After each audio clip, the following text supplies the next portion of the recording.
great to see so many people having turned out, and thanks a lot, Ace, for the opportunity to speak to you all.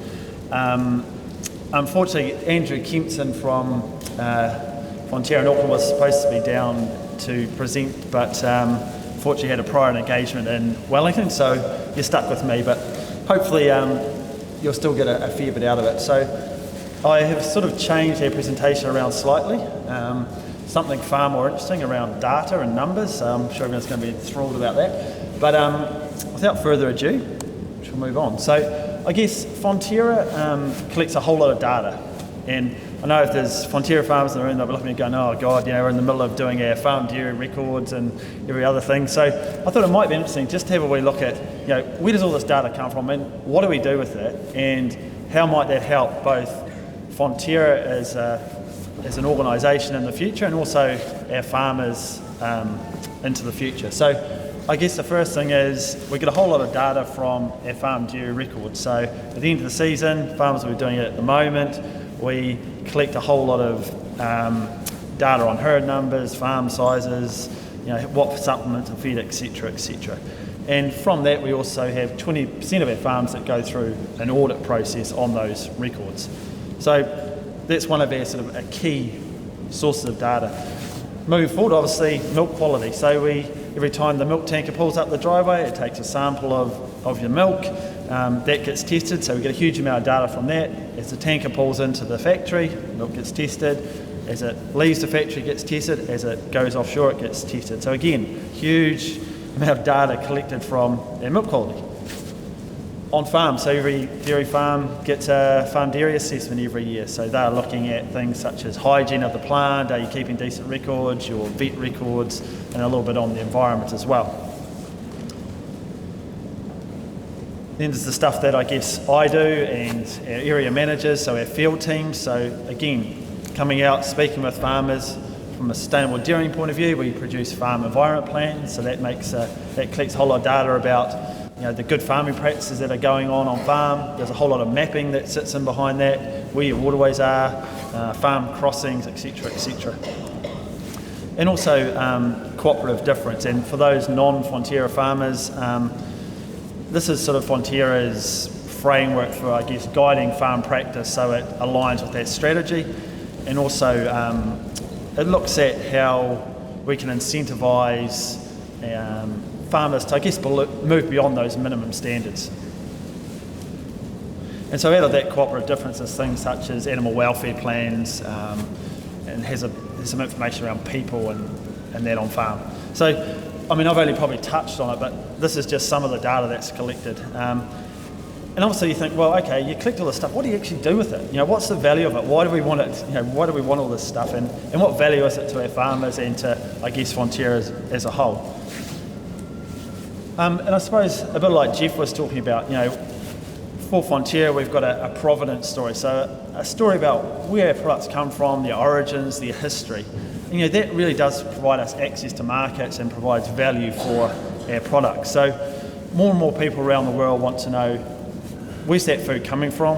How's it made? Is it safe? And they're increasingly turning to companies that can prove their sustainability footprint and I guess that they trust.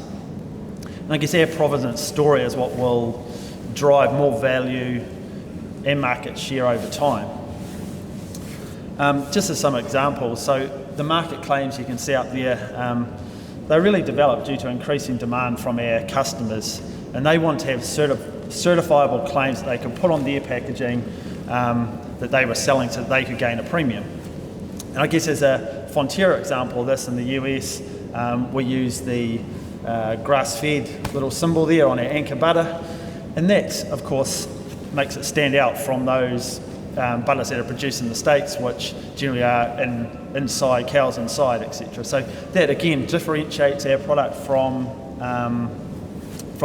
others in the States, and obviously also allows us to charge a premium for that. Again, also our customers in terms of ingredients. Back there. Customers in terms of the ingredients they use, they want to purchase products that if they're making a GMO-free product, then they can use our ingredients and they can put on that little seal, so to speak. And if we couldn't offer that, then it's likely those customers would go elsewhere. So they go elsewhere, and again, we not only miss out on the premium, we miss out on the sale of the actual product itself. And I guess just to link that back to those farm dairy records, so if you look at the non-GMO and grass-fed sort of claims, they all link back to the structures, supplementary feeds, crops, etc., that data we collect in our farm dairy records. You look at the cared for cows claim, again links back to the questions that are answered in the health and welfare section of the farm dairy records. So okay, you think, oh, that's all very well and good, but what actual value does that provide to our farmers and Fonterra as a whole? So again, just a few stats. So 2019, about 97 million extra value gained through the use of those seals and certifiable claims. And then we fast forward a year, last year was 150 million above and beyond that. So you get to see, the impact that this is having, the revenue that it's actually generating for Fonterra and obviously our farmers. So I guess enough on the global side of things. Let's have a bit of a look at what sort of things we can use some of this data for in terms of our farmers. So we can gain some insights into efficiencies on farm. So can we be more efficient? And also understand that environmental risk and what that might mean for farmers in the future. So I'm just going to give a little bit of a talk around our environment report, some of the new things we look at in terms of purchased nitrogen surplus, so sort of as a substitute or to overseer, some of the benchmarking we're doing, then just a little bit of an insight into some of the new things that are on the horizon that we haven't actually released yet. So for Fonterra farmers, you've probably all seen this, but our environment report, it features our nitrogen risk scorecard and our greenhouse gas emissions report. Has some key outputs, obviously purchased nitrogen surplus, which is simply nitrogen being brought in minus what goes out in product. And also has your greenhouse gas emissions as well. And I guess quite importantly, it identifies some of the key management practices that influence nitrogen risk loss on your dairy farm. We've also got some benchmarking in there, and I guess the final page also provides a bit of an overview of your climatic conditions that obviously can influence just how much nitrogen will be lost from your farming system. So what is this purchased nitrogen surplus? As I said, it's the difference between the amount of nitrogen coming into your farming system versus that leaving. So coming in via fertiliser and imported feed, going out in terms of a dairy farm, milk. If you're a sheep and beef farm, it might be products sold, obviously. Higher number basically means that you may not be using nitrogen efficiently, or you could use it more efficiently. And as a result, there's a higher risk of nitrogen loss to the environment. And I guess when we actually achieve some reductions in nitrogen surplus through efficiency improvements, we can actually get some financial benefits, so some reduced costs. So I guess this is not the same as your overseer number, so it's not to be confused with that. Overseer takes nitrogen surplus and it divvies it up using a series of models into what stays in the ground, what goes to the atmosphere, what's lost to water. And the overseer loss number has it's significantly influenced by your climate and your soils. So you can't really use it to benchmark across farms. You can have a really low overseer in-loss number but be really inefficient. So the whole idea of purchased nitrogen surplus, and one of the key benefits of it, is you can start to compare across farms, across your farm versus others in a catchment, or your farm versus other farms that are producing a similar amount of milk solids. And so that's sort of what we've done. Last year, for the first time, we started looking at some simple sort of benchmarking, just to give, I guess, farmers an idea of where they sat compared to other farmers in their reference group. So, for example, this was a Otago Southland farm. You can see the benchmark groups up there, but this one was benchmarked in farms producing over 1350 kgs of milk solids per hectare. So looking at that, you go, okay, well, I'm up there 225. Why am I using significantly more nitrogen than the average farm to produce a similar amount of milk solids? And there could be some very good reasons for that, but you've got some potentials there to then start looking at some efficiency gains and potentially reducing some business costs. So, are we using our nitrogen efficiently? Are we making sure our round length is long enough so we're actually getting the full value from it? So there's some things here you can start to look at that potentially don't cost you any money, don't cost you anything in terms of production, but potentially save you a bit of money. And we're currently, I guess, developing a range of other tools. So this was, I guess, the first iteration of it. We're hoping we'll be able to also provide tools that you can go onto the FarmSource website and start looking at, okay, can I compare my purchased nitrogen surplus to others in my catchment, whether I'm on-farm wintering, other farms that are System 5. So a whole lot of different options that we're still looking at there. And just as an aside, we've done a similar thing with greenhouse gases as well. So you can start to look at some of the basic benchmarking. So for the farm at the bottom there, so they're emitting about 9.3 or 9 kgs of CO2 equivalents for every kg of milk solids produced. And you can see on the graph there, they're probably at the slightly higher end in terms of CO2 emissions versus milk solids produced. So again, you might start to, as we move further down the greenhouse gas emissions and more mitigation start to be developed, you might start to look at things you could do to bring that back the other way.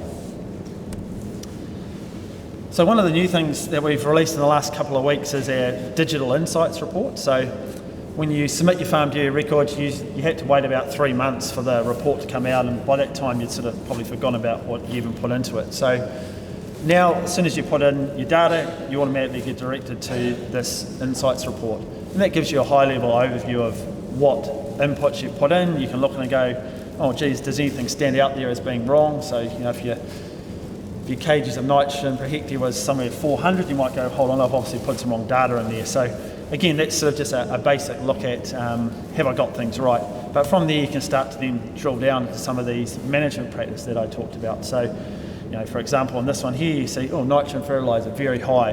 Wonder why that is. So you can drill down again and you can start to get a bit of an idea of why that might be the case. So in the case of this farm, they were using about 185 kgs of N per hectare, so possibly on the higher side for Southland.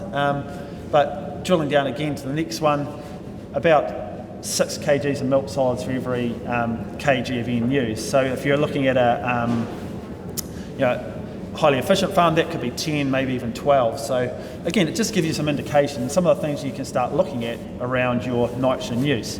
So for example, we might look at, okay, is there an opportunity here to look at summer applications of N? Are your clovers actually doing the job for you? Can you skip around? Is your round length long enough? There's a whole lot of different tools that are being developed through Dairy NZ that can actually help reduce your nitrogen fertiliser usage, but actually not affect your production. So that's some of the stuff we're sort of looking at and offering support to farmers into the future around how you might actually do that. And then this hasn't been released yet, but one of the things we're looking at around cooperative difference is providing some insight reports into that as well. So for example, up there we've got milk, animals, cooperative and prosperity. So they're some of the 5 focus areas from cooperative difference. So on the left-hand side,